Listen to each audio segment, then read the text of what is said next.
everybody, it's Lisette and welcome to Sunday of Encouragement. I am so happy you could be here today. I have a cup here in my hand and I have a bottle of water. Now what I'm going to do, I am going to pour this water into this cup.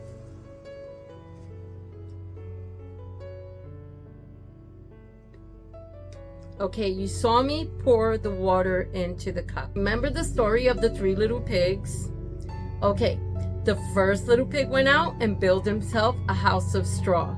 The second little pig went out and I think he built himself a house of mud. I can't remember that part. The third little pig went out and he built himself a house made of brick.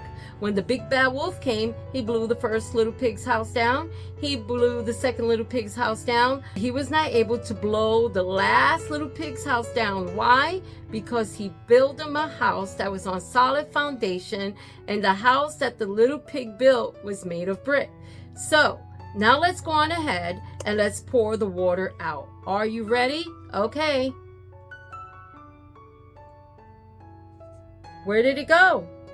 Where is the water? It's not there. I wonder what happened to the water. Well, you know, sometimes in life, we have those storms that come our way, don't we?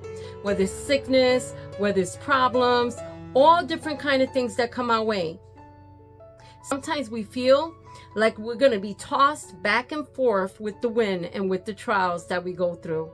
And sometimes because we cannot see God with our visible eyes, we think he is not there. Just like me pouring the water in here. You couldn't see me pour it out, right? Well, let me show you why. Because in this cup, there's super sand. That's what you call super sand.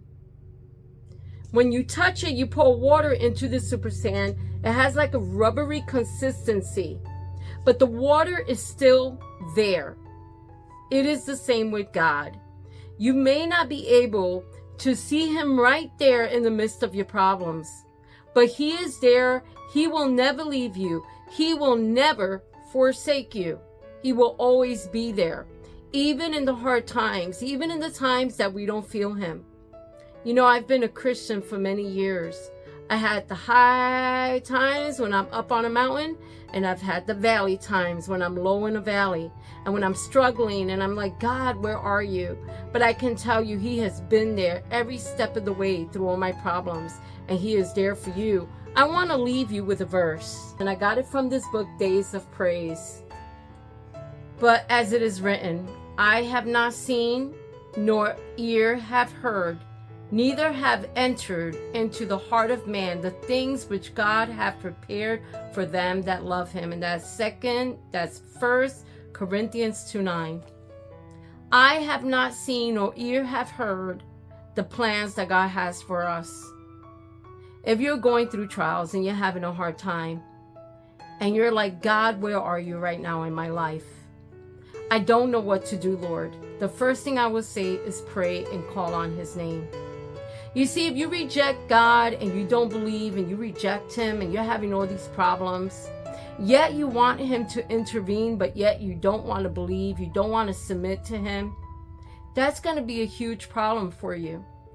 But if you call out to him and you say, Lord, show me that you are there, he will reveal himself to you in so many different ways. Sometimes it's even closing doors that we want open. And sometimes it's opening doors that no one can shut. So remember, just like you couldn't see that water pour out, it was still there. It was in the midst of the sand. God is there in the midst of your storm. Everybody have a wonderful Sunday, and I hope that today you are encouraged. God bless.